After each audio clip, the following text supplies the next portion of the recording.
Yo, Champion Macon. Welcome back to the Rocket Game Corner, and today we're going to be talking about some JRPGs. There's going to be some rare ones, there's going to be some expensive ones. They're all pretty interesting in some way or another, and they're for a range of systems, so I think everybody's going to get something out of this. So, starting off, we've got the PlayStation Sampler Disc with Final Fantasy VII. No, I'm not really going to talk about that, although I do wonder how far you can get on that game, because I remember hearing, and we were talking about with a friend recently about how certain like demo discs and stuff back in the day, or you'd enter in like a cheat code in a game and there'd be a demo version of that game, but you could actually play through the whole game, like as long as you could just keep playing, right? As long as you just didn't turn the device off or whatever.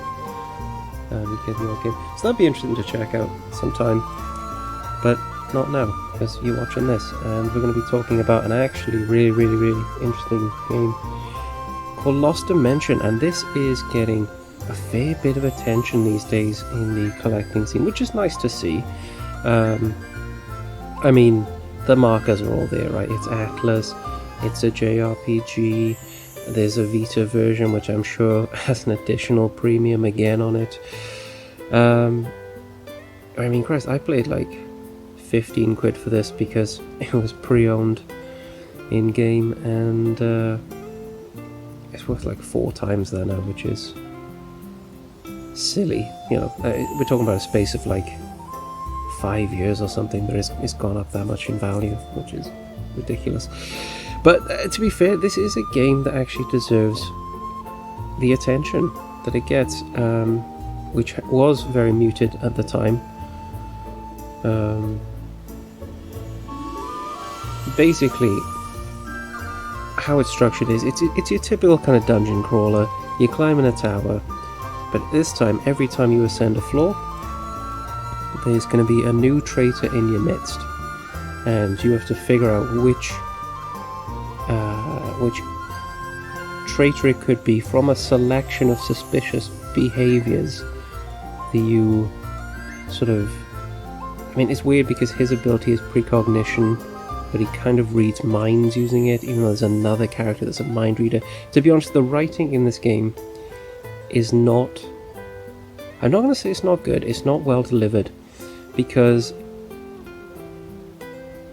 a lot of the text, in fact nearly all of the actually like in-game dialogue is most of your experience of the story in text and what have you, is constantly just harping on like the same point over and over again, which I'm sure is very distressing if you were to live in that situation, which is, oh no, I wonder who the traitor is, oh man, why are they being traitors, yada yada yada, and that's very tedious. Now the thing is, throughout the game you can actually collect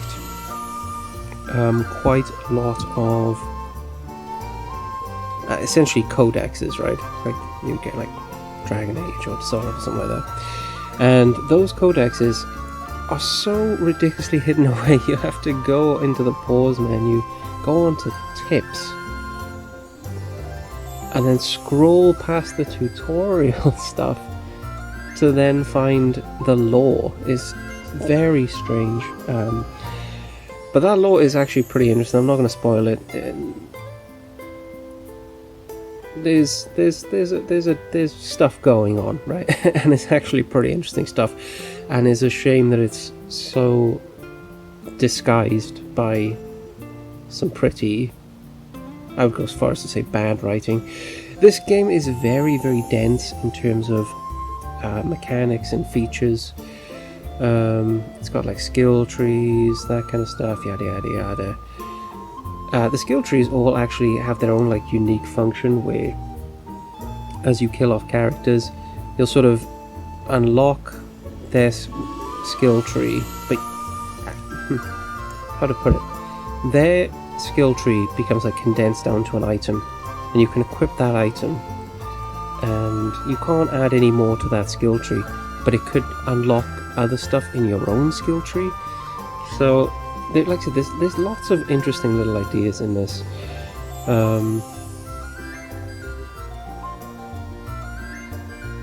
Yeah, again, same with the combat itself. So it's got a lot of little systems. None of them are unique to it, but it's got stuff like if you're in an approximate zone to your friend, you're going to assist attacks. You can pass your own turn, like you give your turn to someone else. They call it deferring in this, so that you can maximize like traveling around the map or dealing damage, stuff like that. So yeah, it's got interesting ideas to it. It's definitely got interesting ideas to it. And yeah, this is the first game I'd say. Well, again, it's going to be hard to recommend some of these just because of the sheer price of some of them, but I think this is actually on Steam. And given this is quite, as I said, it's reached a point where it's becoming, it's not quite prohibitively expensive just yet, but I wouldn't pay $60 for this. And I think it's a really good game, but I still wouldn't pay $60 for it. Not when you can get it on Steam for probably like 15 quid or something, right? So the next game is Dragon Quest IX Sentinels of the Starry Sky. Now this is very, very expensive, I understand, outside of PAL. Here in PAL it's still a little expensive, but it's not too bad. I got this for like $15. Obviously I got it on the cheap, but sorry about the rattling around this, just loose cards in there. But yeah, in the States apparently it's in the hundreds of dollars range, which is just absurd. A lot of people really like it, and to be honest, I enjoyed it too.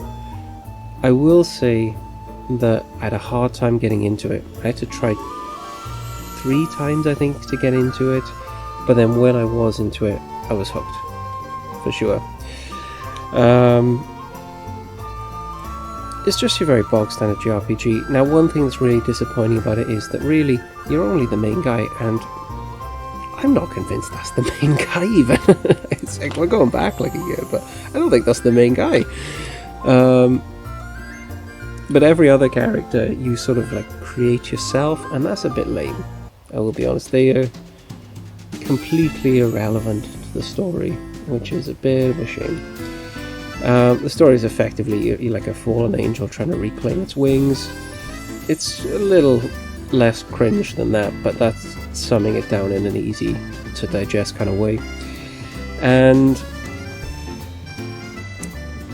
yeah, I would say, like, look, this is a very generic, very straightforward kind of game, which is why it being a lot of people's favorites, I don't really understand. I do think that as a lot of them were, I don't know if this is exclusive to the DS, but a lot of the early ones like 7 were ported to the DS, and I think that, yeah, they're a great system for it. It's great to just be able to, if you can have a game be that portable, then why not, right?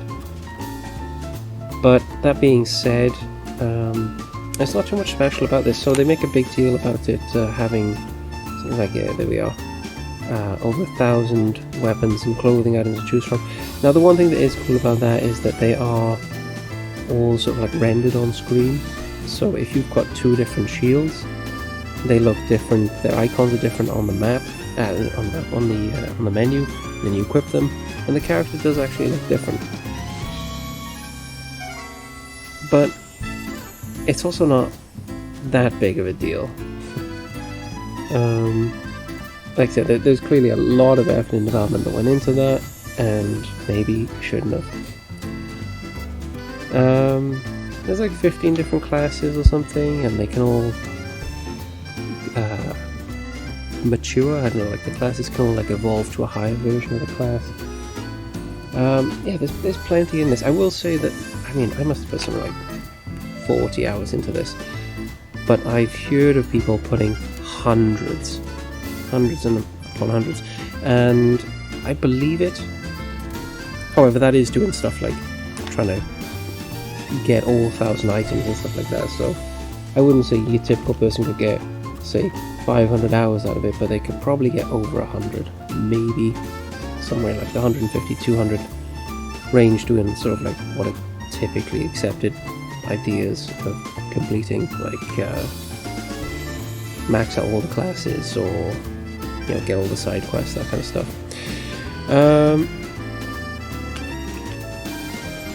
Yeah, I think we've talked about this. Like I said, I personally think this is quite generic.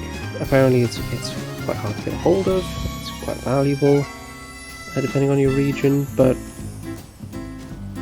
I would say this is more skippable than Lost Dimension, and I would also say that, there are better Dragon Quest games out there even. But look, I'm not alone in thinking that, but also there's plenty of people who likes it. Number 9, their favourite game, and I'm not going to say I can't understand it.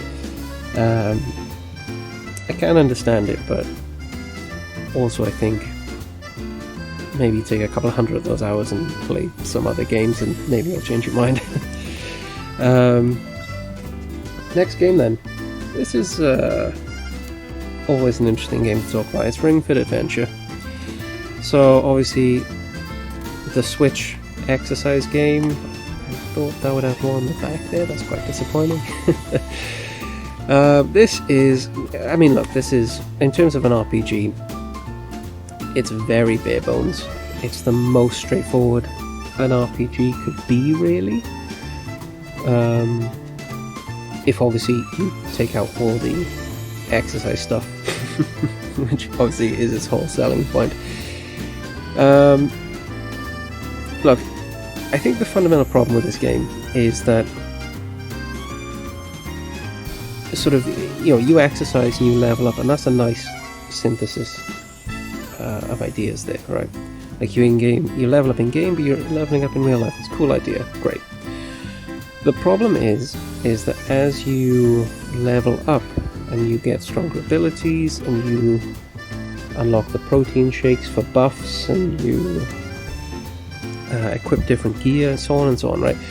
You find all these ways that effectively make the game easier, which makes the workouts easier, and you can up the what's the word? Like the intensity, I guess we'll say, of the exercise, but it caps out pretty early, whereas the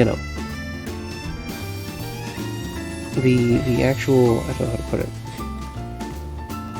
it definitely doesn't, the intensity of the workout in the real world don't scale to how much easier you can make it, so you kind of have to make it harder on yourself by playing longer duration and stuff like that, which is fine. I just think that again, it's a poor, it's almost like a poor design choice. That it's almost kind of like defeating its own purpose, right, by making itself easier. But then I don't know. I mean, like I said, you can control it yourself, right? Because you can choose to make it as hard as you want it to be. Like you could just simply choose to not to maximize your gear or something, but or like not use buffs or whatever. But then like you kind of like you're kind of telling like RPG fans not to play RPGs like RPGs. You know what I mean? Like, of course they're going to do that. That being said, how effective is it as an exercise tool? I will say that like I've always got a sweat on. I'm like a pretty active, fit guy compared to certainly a lot of gamers, but the population in general. And there's still, look, I never got like sore off it. I think I did when I was playing it daily. I think I did get a bit of tendonitis, or I think I was starting to sense like a bit of a tendonitis flare in one of my elbows. So I started playing less and less, and obviously not playing at all. But that was from playing, for several hours a day, back to back, right? So you could easily avoid getting any sort of overuse injury doing this. You would probably have to try quite hard to get an overuse injury. But yes, how is there as an exercise route? So it took me a long time really trying to figure out like, what kind of exercise it is, because with the ring involved, there's some element of resistance there, but it's obviously not as effective as actual resistance training. You're doing the jogging on the spot, so it's like, is it kind of cardio? Well, no, because it's not as effective as a real cardio workout. And then it just occurred to me, like, dude, this is like those Jane Fonda, like, workout videos from the 80s, but in a modern era. And you know what? I celebrate that. That's great. Bring it back. Because having, laughed at those myself for who knows how long, having done this, absolutely, you pour sweat. You pour sweat doing this. And your sweat is shiny and beautiful, so don't worry.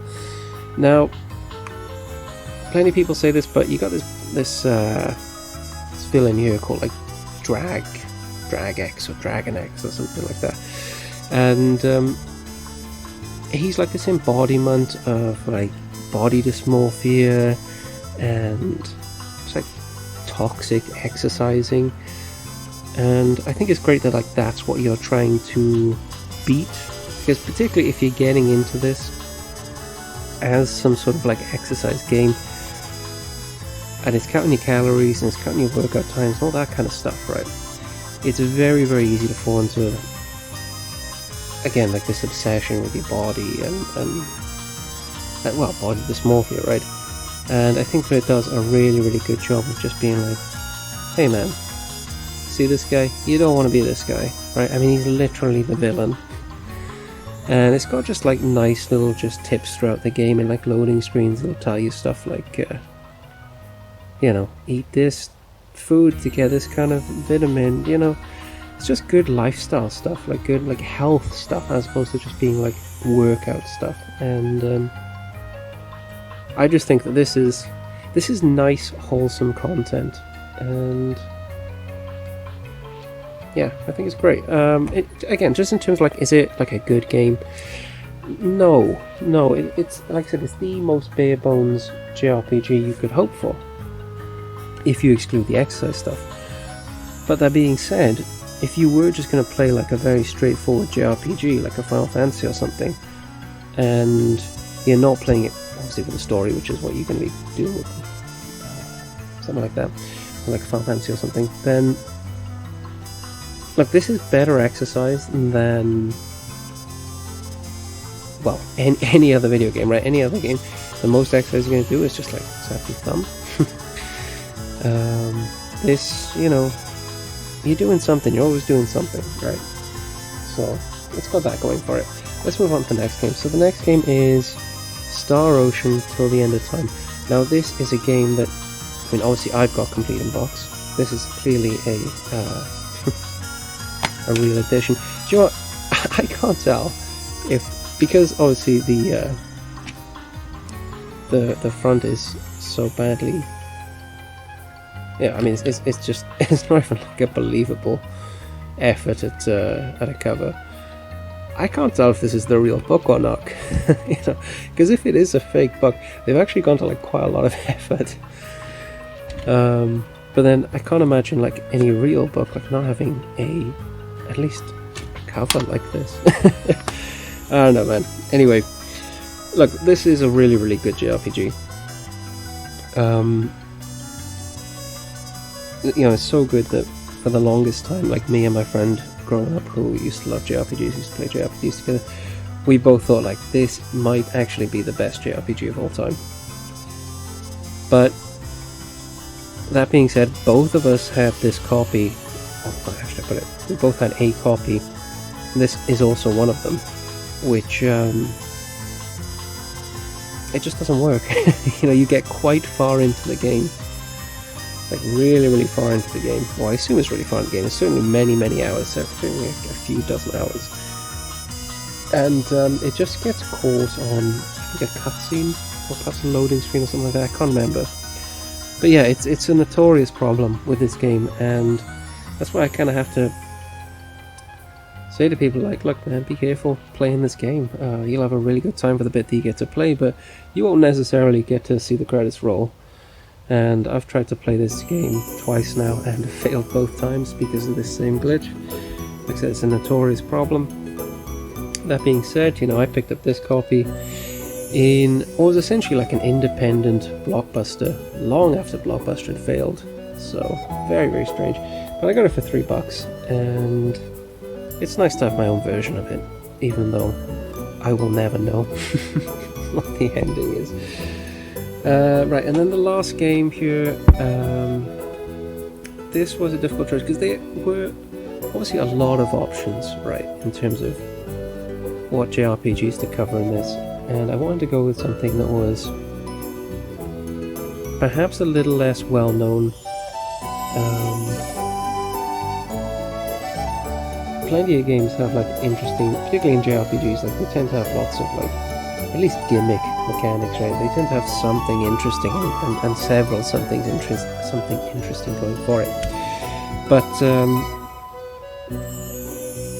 so this game has those things, but the reason why I went with it ultimately is because I thought, all right, you know, what's going to make an interesting video? Well, probably something that people don't know as well, and that is Resonance of Fate. Now, actually, people might know this a bit better because I think this did get a re-release a couple of years ago. I might be talking out my butt there. I should have double-checked that before recording this, but this is alright. The best thing about this game for me is that it had a Christmas chapter, and I played it around Christmas, and I'm a big fan of Christmas, and it all came together for me.